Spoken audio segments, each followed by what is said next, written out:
This is how to do a single crochet. So when you're working in the round or in circular rows like this, you want to insert your hook into the first space, so always working to the right of the single crochets. So the first space of this row is at the base of that chain and slip stitch, right next to the first single crochet from the row below. You pull up a loop with 2 loops on the hook, yarn over, pull through both of them. So this little V shape is going to give you a single crochet.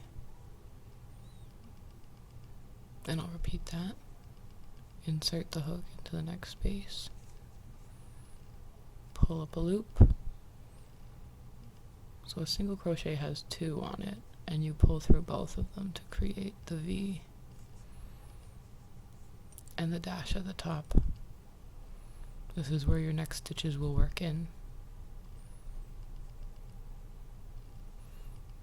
So one last time, you're going to yarn over once you get into your next stitch.